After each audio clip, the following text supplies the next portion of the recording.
अस्सलाम वालेकुम। अब हम देखेंगे Marathi writing skill.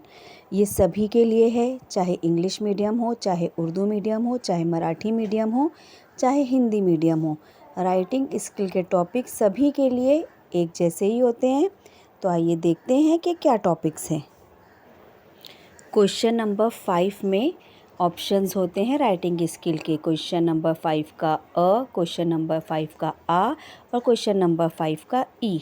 Question number 5 का अ में हमें एक क्वेश्चन अटेम्प्ट करना होता है।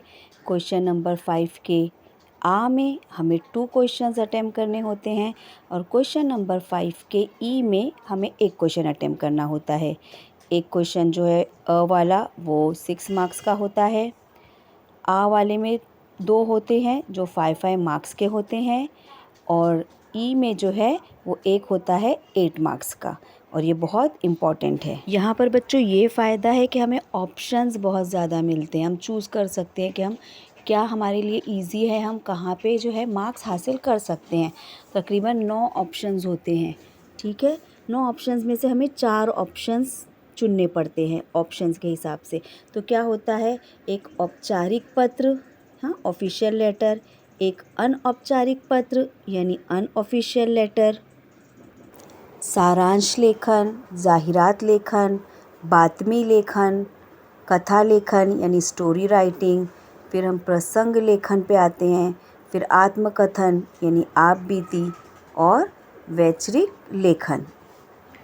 अगर मुझसे मेरी एडवाइस मांगी जाए तो मैं 4-5 टॉपिक्स आपको तैयार करके जाने के लिए कहूँगी, जिसमें एक है रिक्वेस्ट लेटर यानी ऑफिशियल, ठीक है। इसमें क्या फ़ायदा होता है कि सब जो डिटेल तो दी ही रहती है हमको कि किसी से बुक मंगाना है या किसी से झाड़ मंगाना है या दवाएं मंगानी है, ये ऑफिशियल होता है। महोदय लिखना यहाँ बहुत ज़रूरी है, उसका मार्क्स, जो एड्रेस है उसका मार्क्स हमें मिल जाता है। और 2 लाइन जो स्टार्ट के उसमें तो हमारा इंट्रोडक्शन ही जाता है कि मैं कौन हूँ, मेरा नाम क्या है, मैं किस क्लास से हूँ, या मेरा एड्रेस क्या है, या मैं कहाँ रहता हूँ, या मेरी स्कूल का नाम क्या है। तो आराम से जो हम इसमें लिख पाते हैं, तो ऑफिशियल लेटर ही मैं आपको प्रीफ़र करूँगी।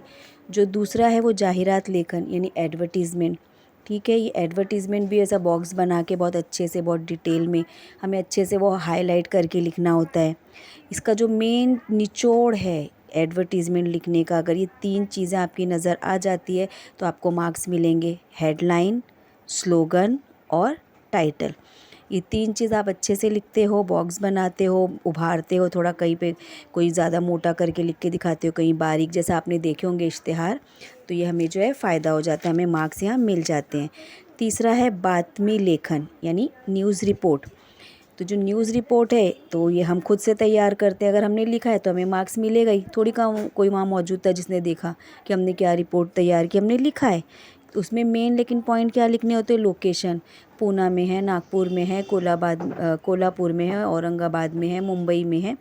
लोकेशन लिखना होता है, किस डेट पे हुआ है, ये जो भी हादसा है, इंसिडेंट है, डेट लिखना होती है। और मोस्टली जो है इसमें 4 पैराग्राफ लिखना होता है। और जो सबसे इम्पॉर्टेंट बात है इसकी वो ये है कि हर चीज़ भूतकाल में लिखनी होती है। न्यूज़, ऐसा हुआ था, ये हुआ था, ये घटना घटी थी, हमने देखा था, ये तारीख थी, ये दिन था, ये वक्त था, ठीक है। तो हर चीज़ भूतकाल में। अब जो है हम आते हैं हमारे प्रसंग लेखन पे। ये जो है सीन, इंसिडेंट, एक्सपीरियंस जो भी है ये वो लिखना होता है कि हमने अपनी आँखों से कोई अपघात, कोई हादसा, कोई झाड़ गिरता हुआ, कोई पुल गिरता हुआ, कोई एक्सीडेंट होता हुआ, कोई बम फटता हुआ या कोई सिलेंडर फटता हुआ, हमने ऐसा कुछ देखे हैं। ये थोड़ा डिफ़िकल्ट है लिखना या याद करना इसके पॉइंट्स, लेकिन हमने देखे हैं, हम कुछ भी देख सकते हैं, हम कुछ भी लिख सकते हैं। तो अगर हमने लिखा है तो हमें मार्क्स मिलेगा।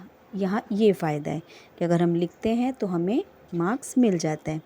अब जो 5वां टॉपिक है वो ऐसे, कॉम्पो, मज़मून। मेरी जो सबसे पहली तो एडवाइस यही है कि आत्मलेखन अगर आता है, आत्मकथन, आप बीती, तो आप ज़्यादातर वो प्रीफ़र करो, क्योंकि हम कुछ भी लिख सकते हैं ना उसके बारे में। ये 2 चीज़ों पे होता है, एक नॉन लिविंग यानी जो चीज़ें ज़िंदा नहीं हैं, जो सांस नहीं लेती, एक लिविंग। अब नॉन लिविंग में क्या आ गया, नॉन लिविंग में मोबाइल, कंप्यूटर, शॉल, शाला, स्कूल यानी कि प्लेग्राउंड। प्लेग्राउंड बहुत इम्पॉर्टेंट पॉइंट है एक, ये हो सकता है। और लिविंग थिंग पे वृक्ष, शेतकरी, सिपाही। मोबाइल पे हम लिख सकते हैं ना, दिन भर मुझे लोग यूज़ करते हैं, चार्ज करते हैं, मैं दिन रात चलता रहता हूँ, लोगों के हाथ में रहता हूँ। शॉल पे लिख सकते हैं, मैं लोगों को ठंडक पहुँचाती हूँ, लेकिन उसके बाद जब मेरी ज़रूरत नहीं रहती लोग मुझे कबाड़ के अंदर फेंक देते हैं। कंप्यूटर पे लिख सकते हैं, स्कूल पे लिख सकते हैं, बच्चे दिन भर उछल कूद करते हैं, रात में सन्नाटा होता है। ऐसे बहुत सारे पॉइंट जो आप लिख सकते हैं। झाड़ पे लिख सकते हैं, लोग मेरे फल खाते, फूल इस्तेमाल करते, मेरे एक-एक चीज़ इस्तेमाल करते और बाद में जो है मुझे पत्थर भी मारते हैं।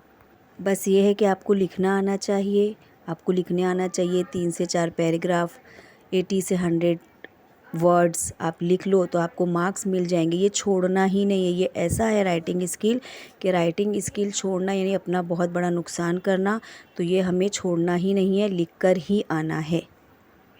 अब मैं आपको बता रही हूँ मोस्ट एवरग्रीन टॉपिक्स जो रिपीटेड है, जो अक्सर आते हैं। तो इसमें क्या टॉपिक्स है?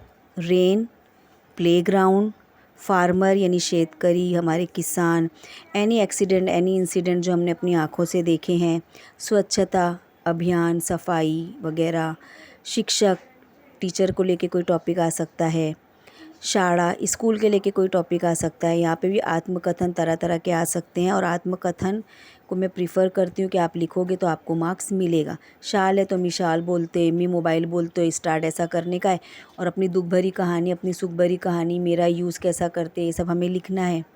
अब मेन के टॉपिक्स हमें कहाँ से मिलेंगे? अगर हम पढ़ के जाएंगे तो ही लिख पाएंगे ना कुछ कुछ मराठी वर्ड्स, अगर हमें नहीं आती है तो ये चैट जीपीटी, इस पे आप जाके फाइंड करोगे ना, 5-7 लाइंस आ जाएगी।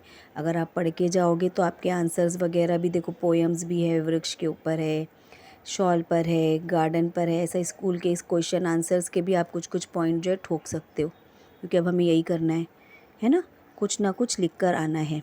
उम्मीद करती हूँ ये वीडियो आपके काम आएगा। Thank you so much and all the best. लिख कर आना है, करके आना है, स्किप नहीं करना है, कोशिश करनी है। ठीक है, अल्लाह हाफिज़।